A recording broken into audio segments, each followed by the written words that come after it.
tous et bienvenue sur ma chaîne pour cette nouvelle vidéo.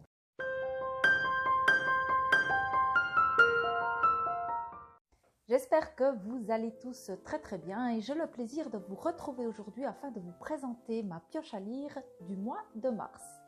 Ça va être un mois un petit peu particulier puisque je compte participer à 2 challenges littéraires.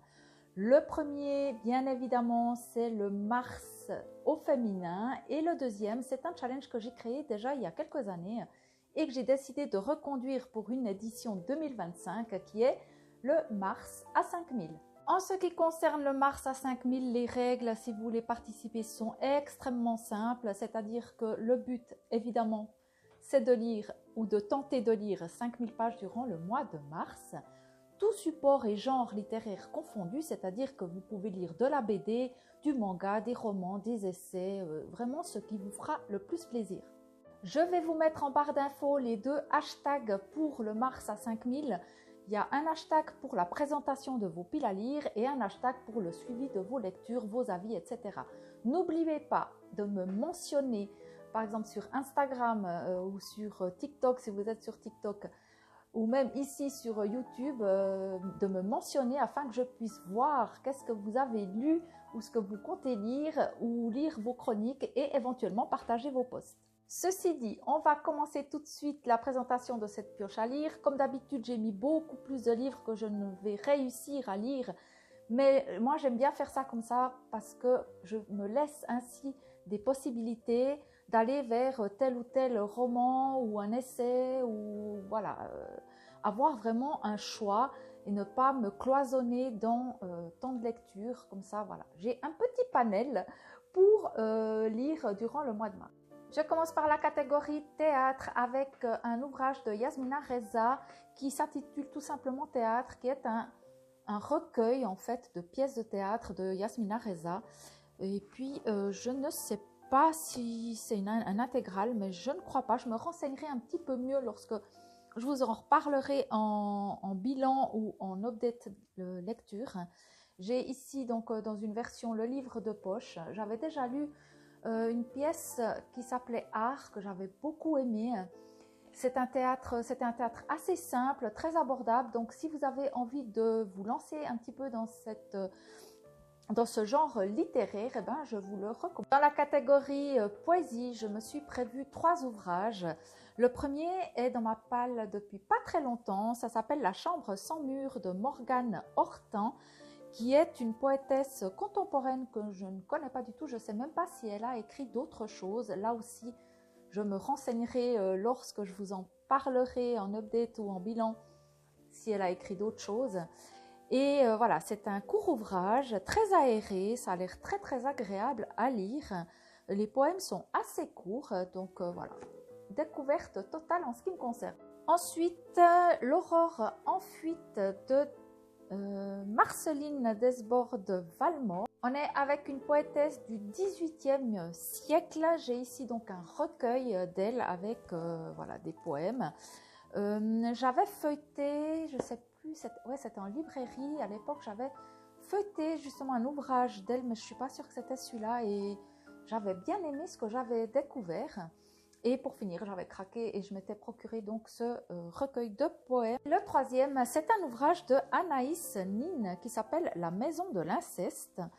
Et là, je sais pas trop à quoi m'attendre parce que en fait, sur la page de couverture, enfin, quand on ouvre le livre à la première page, c'est marqué La maison de l'inceste, poème au singulier.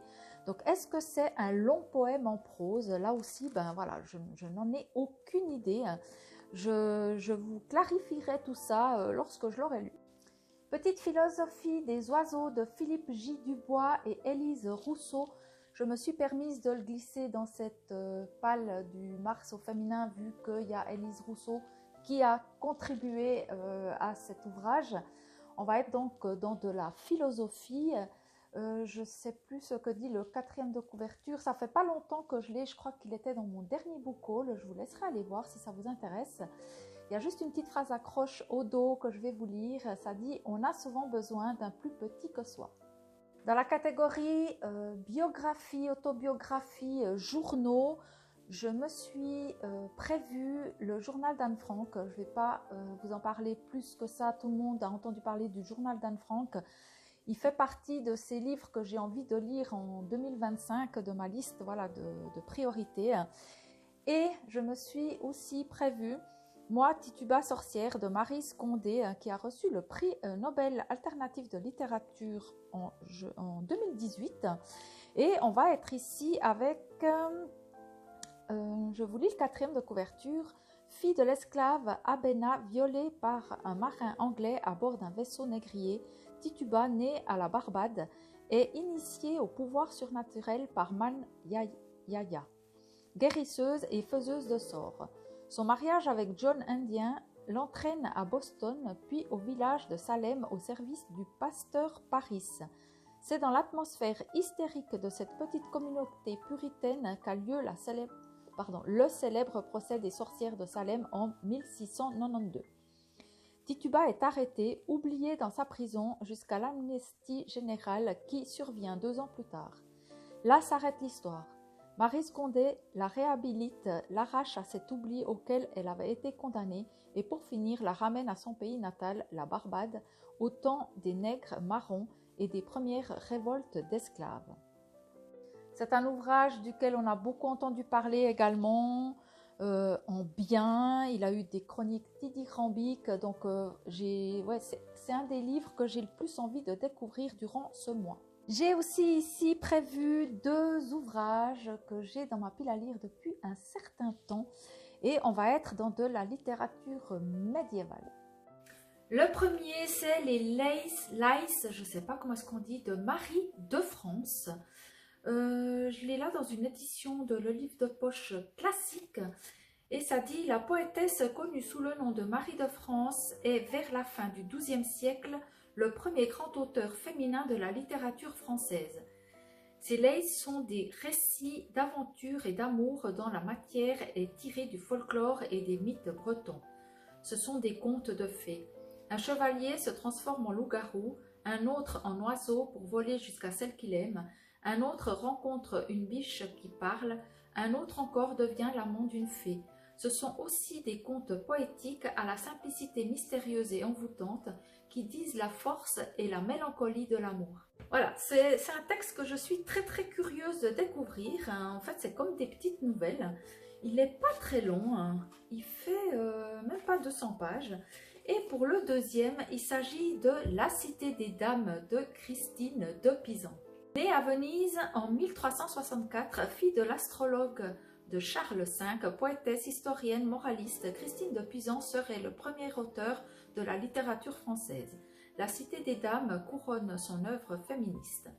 Profondément déprimée par la lecture d'une satire misogyne, l'auteur se lamente d'être née femme.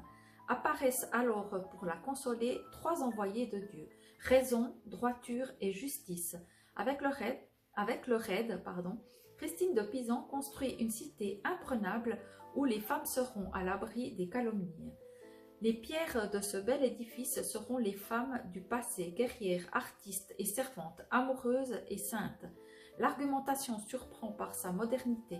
Christine de Pisan y aborde le viol, l'égalité des sexes, l'accès des femmes au savoir. La Cité des Dames apparaît comme un ouvrage capital pour l'histoire des femmes et pour la pensée occidentale à l'aube des temps modernes. Ça a l'air vraiment passionnant. Vraiment, je suis très impatiente de découvrir ce livre et de vous en parler. Alors, changement de jour, on est le lendemain, de cadre et de tenue. Ça s'explique par le fait que j'ai dû interrompre le tournage de la vidéo d'hier. Ça a sonné à la porte, j'ai reçu une visite et voilà, j'ai pas pu finir de vous tourner cette vidéo. Donc, c'est reparti tout de suite avec le livre suivant. Lors de cette interruption, je m'apprêtais à vous parler d'un livre qui traîne dans ma palle également depuis un moment dans le registre du féminisme. Il s'agit de Femmes qui courent avec les loups de Clarissa Pinkola Estes, que j'ai ici dans une version le livre de poche. Et de ce que j'en sais, ça reste quand même un incontournable de la littérature féministe. Je vous lis juste le début du résumé qui dit « Chaque femme porte en elle une force naturelle, instinctive, riche de dons créateurs et d'un savoir immémorial. Mais la société et la culture ont trop souvent muselé cette femme sauvage afin de la faire entrer dans le moule réducteur des rôles assignés. De Michel Perrault, j'aimerais bien tenter de lire la vie de famille au XIXe siècle, qui est suivie de Les rites de la vie privée bourgeoise par Anne-Martin Fugier. Moi qui aime beaucoup le XIXe siècle, je pense que ce livre va beaucoup me plaire. Pour la première fois, dans un volume séparé de textes majeurs de l'histoire de la vie privée sur l'institution centrale de la société européenne au XIXe siècle. Principal théâtre de la vie privée, la famille au XIXe siècle lui fournit ses figures et ses premiers rôles, ses pratiques et ses rites, ses intrigues et ses conflits. Mais invisible de la société civile, elle est à la fois nid et nœud. On est ici donc dans un ouvrage historique qui donne des explications historiques au niveau de la vie de famille au XIXe siècle et je pense que ça va me passionner. On passe maintenant à la catégorie roman. Il y a deux ouvrages que j'ai pris en bibliothèque que j'aimerais bien lire. Je pense que je vais essayer de les sortir au début du mois de mars pour pouvoir les rendre. Le premier, il s'agit de Hilaria de Gabriela Zalapi, paru aux éditions Zoé. Et on va être ici, on va suivre une fillette dans un périple avec son papa. Et en fait, c'est un kidnapping. Le papa a kidnappé sa fille. Mais elle ne se rend pas forcément compte, je crois, vu que il se passe rien de spécial selon qu'elle est avec son papa, qui voyage, ils sont en voiture. Donc pour elle, j'ai l'impression qu'on va aller dans ça. Pour elle, au début, elle ne se rend pas compte qu'il y a vraiment quelque chose qui ne joue pas. Ensuite, je me suis également pris Even de Mieko Kawakami. Et c'est un auteur aussi que je ne connais pas du tout. J'avais vu passer ce livre sur les réseaux. Je ne saurais pas vous citer qui c'est qui en avait parlé malheureusement.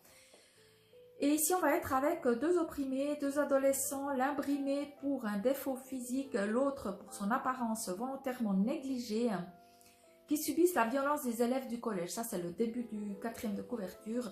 J'espère que ça ne sera pas trop dur à lire. J'ai pas pu résister, je me suis également glissée dans cette pioche à lire, le dernier Gaël Josse, De nos blessures, un royaume, qui, si vous me suivez, vous savez que c'est une autrice que je suis de près, que j'aime beaucoup. J'adore les thématiques qu'elle aborde, j'adore sa plume, sa façon de raconter, et c'est toujours vraiment un très bon moment de lecture pour moi. Je vous lis juste une petite phrase d'accroche qui est sur le 4e de couverture. « Je veux faire un vœu lorsque ma main se posera sur le marbre réchauffé par le soleil. Que jamais ne ralentissent mes battements de cœur lorsque je penserai à toi. » J'ai quelques titres de cette autrice dans ma pile à lire, mais ils sont assez conséquents. Donc, par contre, il y en a un qui est très court, qui fait pas 150 pages. Et je me suis dit que c'était peut-être une bonne porte d'entrée pour découvrir la plume de Joyce Carol Oates. Je ne sais pas si on dit comme ça. Et il s'agit du livre Un amour noir. On va être en 1912 dans la vallée de la Shotoke, au nord de l'État de New York. La belle Kala aux longs cheveux roux vivait les jours sans les voir, près d'un mari qu'elle n'aimait pas. Cette année-là, pour Kala, la réalité existe comme un rêve. Un amour noir comme l'homme dont son corps épouse le corps, noir comme un rêve de nuit et de mort. Si ceci est un rêve, ce n'est pas le mien, car comment saurais-je le rêver? Unis par l'amour et plus encore que l'amour. Alors je pense qu'on va être dans une histoire peut-être d'adultère, d'après ce que je comprends. Donc voilà, on verra. Je vais me laisser porter par la plume de Joyce Carol Oates et voir si j'accroche ou pas. Faisant partie également de cette palle 2025 des livres que j'ai envie de lire, il y a le fameux Les vaisseaux du cœur de Benoît Groult. Je vous en ai déjà parlé. C'est un livre que j'avais commencé à lire. Voilà, j'avais lu quelques pages pour me faire une idée de la plume alors que j'étais dans un autre roman à ce moment-là. Et j'ai vraiment dû me faire violence pour m'arrêter de lire. Et parce que je voulais finir l'autre roman d'abord. Et voilà, il va passer dans cette pioche à lire du mois de mars. Je pense que celui-ci sera lu dessus. En ce début d'année, j'ai fait la rentrée littéraire Slatkin. J'ai j'ai acheté 4 romans de cette maison d'édition.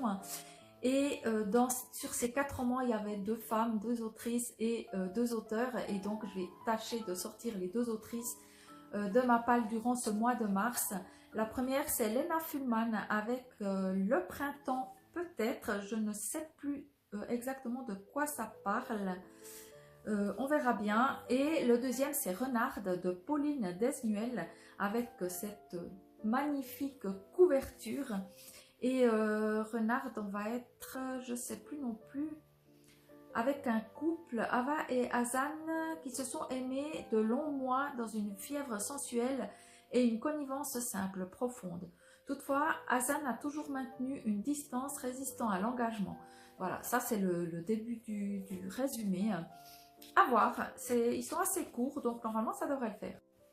Une autrice maintenant de laquelle je n'entends jamais parler, il s'agit de Kate Chopin et moi j'ai en ma possession le roman L'éveil. Ça fait un petit moment que je l'ai, je ne sais plus de quoi ça parle, on va être en Louisiane à la fin du 19e siècle, où la vie est paisible, villa du bord de mer, soirée musicale, robe de mousseline et enfant sage. Aux yeux d'Edna, cette quiétude confine à la torpeur, une émotion amoureuse et parfum enivrant et la vie change de registre, c'est l'éveil. La jeune femme découvre son goût de vivre, sa créativité, son corps elle-même en somme. Découverte qui ne va pas sans poser problème dans l'Amérique de ces années-là pour l'héroïne du roman et pour l'auteur dont l'œuvre fut jugée scandaleuse, dénoncée par la presse et mise au banc des libraires de Saint-Louis. Il faudra attendre les années 1960 pour que Kate Chopin trouve sa place parmi les grands classiques de la littérature américaine. Donc c'est une autrice qui est née en 1850, décédée en 1904. Et voilà, ça parle d'émancipation, je pense, féminine. Une autrice chilienne maintenant, il s'agit d'Isabelle Allende. J'ai 2 ouvrages d'elle, je ne sais pas par lequel commencer, donc c'est sûr que je ne vais pas les lire les 2 durant le mois de mars, mais j'aimerais bien au moins en sortir un. Et je pense sortir Fille de destin, parce qu'on en entend moins parler que de La Maison aux esprits, et peut-être je me garderai La Maison aux esprits pour cet automne. Parce que j'ai peur de, c'est peut-être bête, hein, mais j'ai peur de lire La Maison aux esprits qui est son roman le plus connu et d'être ensuite déçue par Fille du destin. Et je me dis qu'en lisant Fille du destin, je peux être peut-être que surprise par La Maison aux esprits en le lisant ensuite. Donc voilà, je ne sais pas. Si vous connaissez cette autrice, n'hésitez pas à me laisser un petit commentaire. Et si vous les avez lus les 2, dites-moi ce que vous en avez pensé et par lequel je devrais commencer. Je me suis ensuite programmé encore 2 livres qui font partie de ma pile à lire de l'année 2025.